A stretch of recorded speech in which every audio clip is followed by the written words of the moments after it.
one. Ananam Ananamayo Ananamayo Abhyasa Tataparat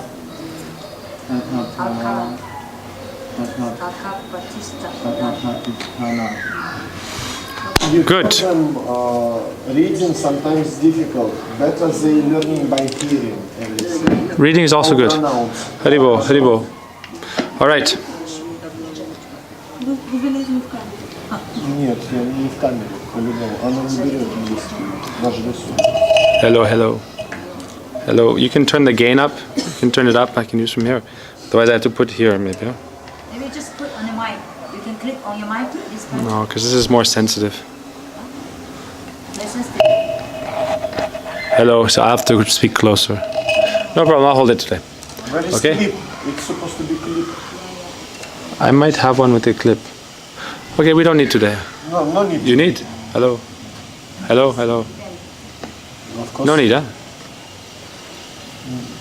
You tell if you want. They need. Okay, I'll hold it. Okay, Haribo. All right.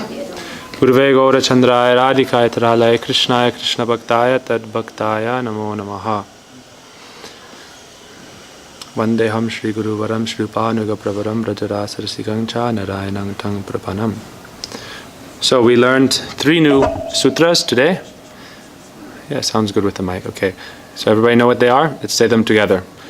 Sastra Yonit Vat. What is the meaning? This is from Vedanta Sutra 1.1.3. The meaning is that the scriptures or Sastra are the womb, Yoni, of all divine knowledge. Sastra Yonit Vat. This is the third of the aphorisms. So let's actually say them all that we've learned so far. We learned the first one, which is Athato Brahma Jigyasa. Now I shall inquire about the absolute truth. What is the nature of that absolute truth? How will I inquire or learn about this? First I must approach Guru. The Guru is Tattvadarshi. Krishna says in the Gita, Tadvidi pranipatena pariprasnena sevaya upadekshanti te jnanam jnaninas tattvadarshina. I should approach that person who is realized in pure transcendental knowledge, and from him I can achieve knowledge of the absolute truth, because he himself has seen that. And how do I learn? Pariprasna, parisevaya, and pranipatena. 3 things. So this is jigyasa is there. Pariprasnena sevaya. So first I surrender to Guru, then I serve Guru, and then I inquire from Guru. This is pariprasna. Prasna means question, and jigyasa means inquiry. So when we say Atato Brahma Jigyasa, now we'll inquire about the truth. Then who do we inquire from? Sri Guru. And who is Sri Guru? What is the nature of Guru? He is Tattvadarshi. He knows the absolute truth. He knows the reality. That's what it said in the Gita. And another verse we learned that is related to that first aphorism. So when you are speaking in class or speaking to another person, you can say, the first verse of Vedanta Sutra is Atato Brahma Jigyasa.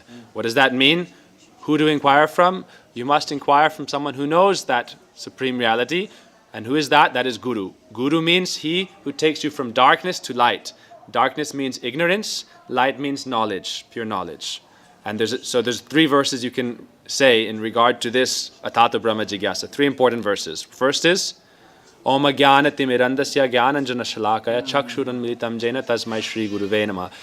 This is important in relation to this Vedanta Sutra, because Guru is one who brings you from a Gyan, which is ignorance, and which is described to be like darkness. Ajnana Timirandasya Jnananjana Shalakaya. He brings you, Timirandasya is very deep darkness. Okay, he brings you from that deep darkness into the Shalakaya, into illumination. Jnananjana Shalakaya. He gives you the eyes of knowledge or divine knowledge. It's described to be like a torchlight. So Guru gives you the torchlight of divine knowledge, and he also is described to cut the cataract of ignorance from your eyes. That's how he's giving you the eye light of divine knowledge. That's the Shalakaya. The Shalakaya means this tool that you cut a cataract from your eyes with, like a scalpel. It's a very fine surgeon's tool. So that is the nature of the Guru. They will cut through your ignorance with this tool through which they give divine knowledge. Gyananjana Shalakaya Chakshuran Militam Jaina Tasmai Shri Guruve. Therefore I offer pranam to my Shri Guru Shalakaya. So, what is that tool? What is that tool that they use to give us divine knowledge? It's going to tie into the whole stories we're going to tell today. Alright? It is said, Sante Vaisha Chindanti Manavyasa Muktibi. With the sword of their speech, they cut through the attachments of our mind. That is the Gyananjana Shalakaya. With their divine Vani, their speech, they will cut through our material attachments. Because unless we are cleansed of our material attachments, we cannot see the truth. Unless we get rid of anartas, we cannot see Krishna. Because of our calm, everywhere we look, we see things according to our calm, our material sense desire. And therefore Krishna remains hidden and covered by Maya. So we say, Agrahaya Mukti Tabe Sarva Bandhanas Tabe Se Hoite Pare Shri Krishna Das. First we must cross over Maya, then we can perceive Krishna and come in relation with Krishna. So how Guru gives us this divine knowledge is by this scalpel or sword of his speech through which he cuts away our attachments. And then when we are cleansed, then we can see Krishna. Sangsarava Sanma or Kabitu Chahabe. We pray, Ar Kabe Nitai Chan Karuna Haribe. When will Nityananda give me his mercy? And Nityananda is the root of Guru. So we pray, when will Gurudev or Nityananda give me his mercy? And then my Sangsara Vasan will be very insignificant and will completely disappear. As long as that Sangsara Vasana is there, we cannot really see Krishna. So if we want to come into divine knowledge, then we must take shelter of Guru, and then we pray to Guru, please remove the ignorance from my eyes. This is like a cataract. When you have a cataract, it makes your vision cloudy and you cannot see the truth. And for those who have this cloudy vision, they misperceive the Lord. They do not know his true nature. They think he is nirakar, formless, because they cannot see his form. Brody said about it this morning. When you have like a very blurry vision, something that has a form becomes blurry and then you think there's no form. Like if I had very bad vision, I cannot see Jamuna. I'm looking and it's just like a blurry haze. Then I say Jamuna is formless. Jamuna is nirakar. It's foolishness. It's because of the lack of my vision. And those who are very attached to samsara and material desires, they cannot see the Lord and then they say he is formless. And religions where they have this kind of nature, where they don't believe in the form of God, means we generally see that they're very materially attached to family life, to worldly life. They want the kingdom of God without God. They want to enjoy in the kingdom of heaven, but without God present there. And he has no form, then I don't need to worship him like the Didi. When Sarvabhauma Bhattacharya was teaching Vedanta for 7 days to Mahaprabhu, Mahaprabhu listened without saying anything. He did not inquire. Mahaprabhu did not do pariprasna or jigyasa. And afterwards Sarvabhauma said, why aren't you asking me any questions? He said, what can I do? Your explanation of the Vedanta are like clouds or haze covering the reality, which is the pure sun of truth. Therefore I have no taste to ask any questions. He said the Vedanta is pure like the sun, but your explanation are like clouds. Why? Because he's saying, oh, the Lord is nirakar, he is formless, ultimately we are also like the same as the Lord. So all this kind of mayavad is for those who are very materially attached. And this is very far away from the actual truth. Alright, so then, Om Ajnanatimidandasya, that verse. Then another verse. Tasmad gurung prapaddeta jigyashu shreya utamam shabde pare chanishnatam brahmani upasamashrayam. Therefore we should approach a spiritual master, Tasmad, when we are materially exhausted, when we are ready to take that surgery from Guru, when we are ready for a surgery, when we are materially exhausted, Tasmad, then we approach Guru. Tasmad says therefore, and Atato is also therefore. Tasmad gurung, therefore approach Guru. So Atato Brahma Jigyasa means once you've become exhausted after wandering throughout the millions of species of life in the cycle of material existence, then you should approach Guru. Naturally you'll have that mood to approach Guru. You'll pray to God to find a Guru. Alright, so therefore you approach a Guru, and what is the nature of Guru? Shabde Pare Chanishnatam. He is fully learned in all revealed scriptures. They've manifested in his heart, become one with him. He is Bhakta Bhagavat, non-different from the scriptures. And Brahmana Upasamashrayam, he is related to Krishna, fully connected to Krishna. And then Tadvidi Pranipatena Pariprasnena Sevaya Upadekshanti Te Jnanam Jnaninas Tattvadarshina. Approach that Tattvadarshi, self-realized sage, because he can reveal the truth to you, because he has relationship with the truth. We also heard this verse, who has relationship with Krishna? deepest extent, Srimati Radhika and the Braja Gopis. Therefore, if you really want to know Krishna to the topmost extent, which is the purpose of Vedanta, which is the culmination of all Vedic knowledge, approach those gurus in the line of Srimati Radhika and her own maidservants or associates, because they can teach you about Krishna to the highest extent. All right? So these 3 verses are important in relation to the first sutra that we learned. So the sutras are like that. The sutras are the condensed form of this knowledge, so that you can learn all the sutras and then all Vedic knowledge is present within those. So really, it's good to try to even learn all of them, but it's very technical also, and each one will expand like fractals. You meditate on one sutra, and then it expands into many more sutras, or many more realizations will come from that. All right, so now we'll go to the second one, Janma Dasya Yataha. I don't want to go too far in depth with this one and the other ones, but maybe later. Janma Dasya Yataha, we spoke about already. Already we spoke about it. There's 2 perceptions. One is in relation to the material world, the birth or creation, the maintenance and destruction of the material universes. Janma Adesya Yataha. That from which the creation, maintenance, and destruction of the universe is coming from, that is Krishna, the Supreme Absolute Truth. But one thing is in relation to Jad, that which is matter. One thing is relation to spirit, the soul. So that from whom the soul is born and develops and figures out where it lives, its family, its services, its relation in the spiritual world, that is Janma Dasya Yataha. So who is that? That is also Guru, that is also Srimati Radhika, also Krishna. But this is referring to the spiritual birth of the soul. Janma Dasya Yataha. So then the third one, Sastra Yonidvat. We just learned this. Sastra Yonidvat means the revealed scriptures are the source or womb of all this knowledge. So for us, the revealed scriptures are the Vedas, Srimad Bhagavatam, Bhagavad Gita, Vedanta, Upanishads. And then for us specifically, the Gaudiya, the Rupanuga Acharyas, and the 6 Goswamis, because their explanations are the essence of the Srimad Bhagavatam further explained.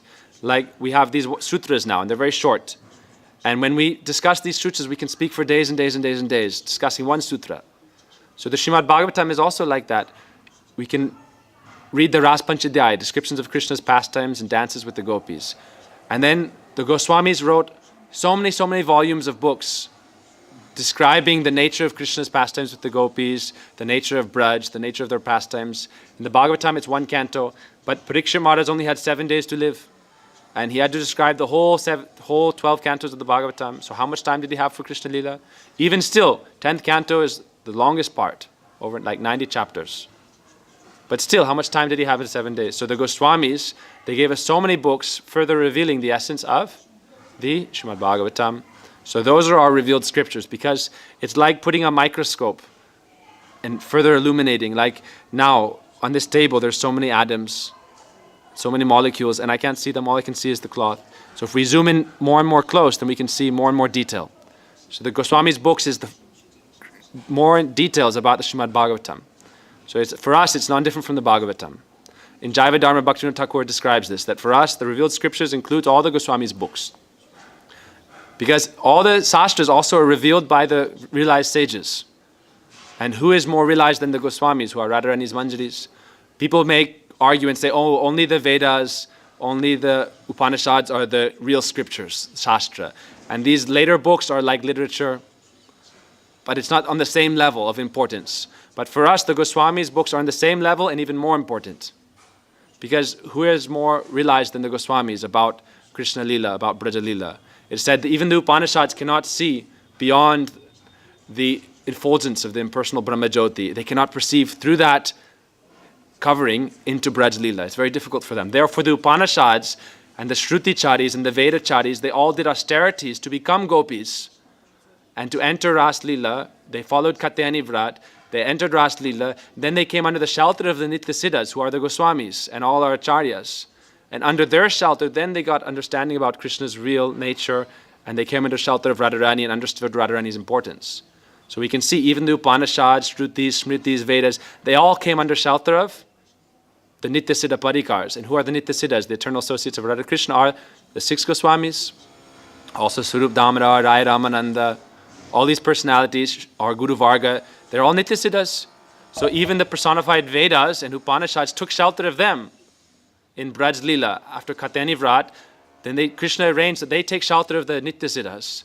And under guidance of Krishna's eternal associates, then they came into a proper relationship, or their Swarup Siddhi, or their Vastu Siddhi, their real relationship with Krishna. Therefore, Sastra Yonidvad. So Sastra is the womb of all knowledge, and what are our Sastras? The Goswami's books, the Acharya's books, our Guru Varga's books, the Vedic scriptures. So then we learn the next one. Anandamayo Bhyasat. This is verse number 12 of the Vedanta Sutra. Anandamayo Bhyasa. And this means, by very nature, the Lord is full of bliss. He is always blissful. He is Raso Vaisaha Krishna. Krishna is Raso Vaisaha. It is said also through cultivation of rasa, bhakti ras, then you can approach Krishna. Because Krishna is bhakti ras. Krishna has this ananda. And without developing this ananda, you can also not approach Krishna properly. So I'll tell you 2 quick stories.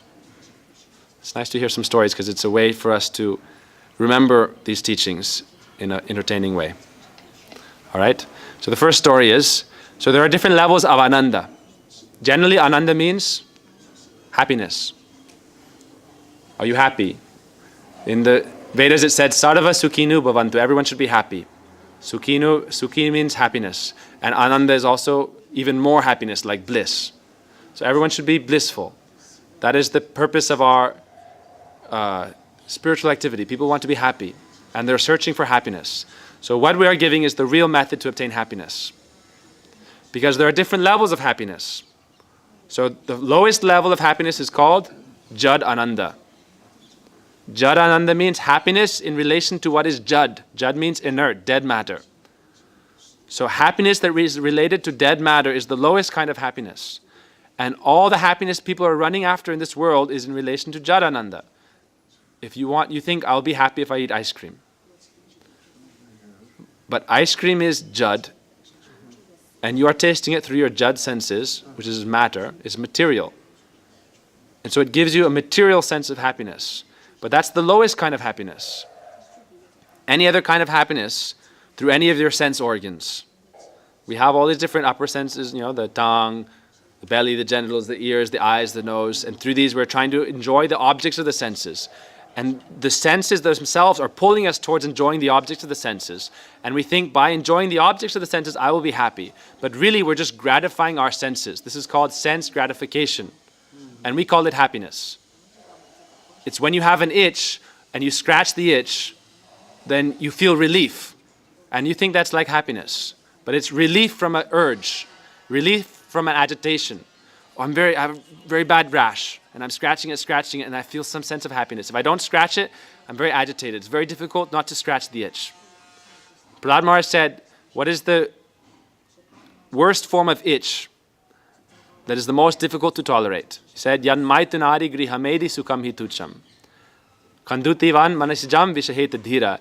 That he said a sober person can tolerate this itch, which is the happiness found in family life, which is grihamedi sukham hitucham. It's very insignificant. And it's symbolized first and foremost by material sex life. Yan maitun adi. Maitun means sex life, and adi means and so forth. Everything is based on that. Yan maitun adi grihamedi sukham hitucham. On top of that, there's so many other kinds of happiness. In Prahlad's teachings, he says, when you're a parent, you love to hear your child come and say, oh, mommy, oh, papa. This is one kind of happiness. But it's also Jadananda. It's not relation to the soul. So many kinds of happiness are in there. So what is that topmost kind of Jadananda? That's a question. So Jadananda is the lowest kind of happiness. Higher than Jadananda is called Swargananda. Swargananda is happiness present in heaven. But it's also material. But it's more subtle and more refined and more like if you have a bulb that's like 1 watt and then you have a bulb that's 1,000 watts. It's more intense. You can experience more happiness there. Here you experience happiness to a slight extent. There you can experience happiness like you cannot even imagine. So therefore people work very hard to get to heaven. They do punya, pious activities, and they go to heaven and they enjoy more. We have 5 minutes left. So that's Swargananda. Above Swargananda is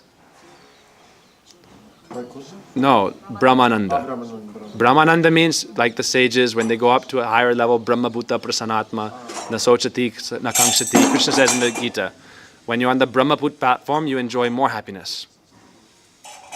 And then, That no sokha, no limitation, no happiness. Also, it's the kind of happiness. yeah, when people don't have anything to worry about, when they're free of lamentation, then they're happy. Brahmananda. Also, you're free of all anxiety. And you're blissful within the self, Atmaram, Aptakam. But this is not Premananda. The happiness, the topmost happiness is Premananda. And it's also related to Sevananda. Sevananda, the happiness of service to Krishna in your relationship, because that's your natural dharma, that is your jaiva dharma, that's your real essential nature of your soul. Therefore, it's the highest kind of happiness, Sevananda. And Premananda, in your you have a loving relationship with Krishna.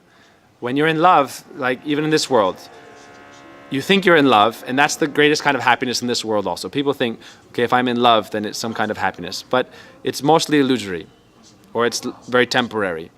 So Krishnananda, Premananda, this is the real kind of happiness. All right, so then there's a question. We don't have so much time, so we'll tell a short story now, one story, and we'll tell a different one tomorrow. So, what is the topmost kind of happiness in this world? We gave the example in the beginning that material so-called happiness is actually just relief from an agitation, relief. You have a desire, and then you gratify that desire, and you feel some relief, and you think that's happiness. This is a kind of illusion. All right, so here there's a story that one time a king asked his minister, what is the topmost kind of happiness in this world? So the minister said, okay, I need to tell you this by an example, by a practical example. I can tell you, but you won't accept unless I show it to you. Show me it. I want to see the truth. So he said, okay, in a few days' time, we'll go on an excursion, an expedition, by boat. I want to take you to a special place to show you what is the topmost level of happiness in this world. I want to show you that. So he said, okay.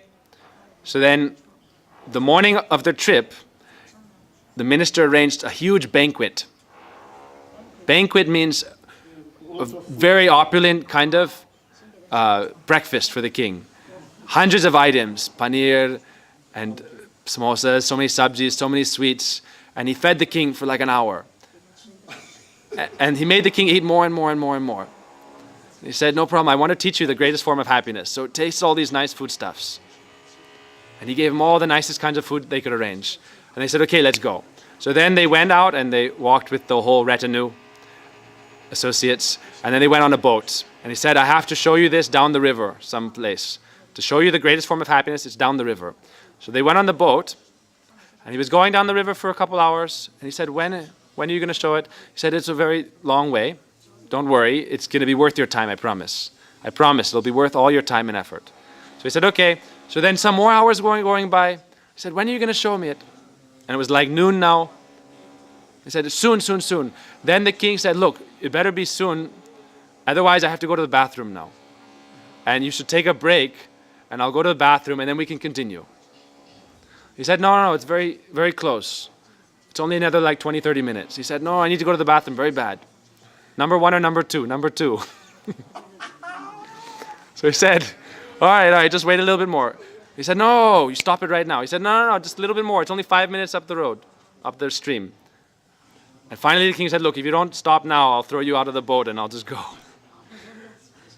So finally, they pulled to the side of the river, and the king got out and ran into the jungle and pulled down his royal robes,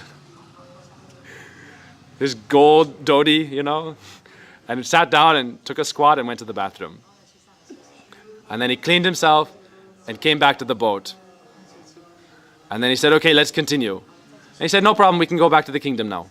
I said, what do you mean? We came all this way, we've spent 7-8 hours on the river, and now you're telling me we can go back?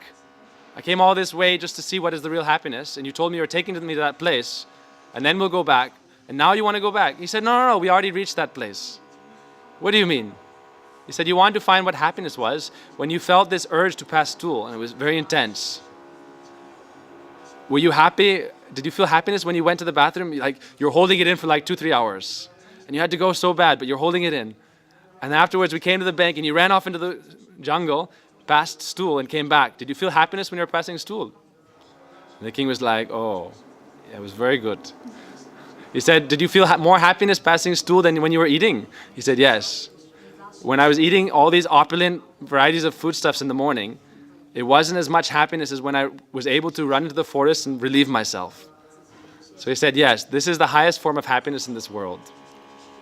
And then he said like this, why? When we're able to relieve this agitation, then this gives us happiness in this world. So this is the lowest kind of happiness. And what we're searching for is a higher kind of happiness than these very low things. Okay, so we'll stop there today. Vanchakalpatribhisa, kripasindhubhisa, pitanang pavanebhyo, vaishnavebhyo, namo namaha.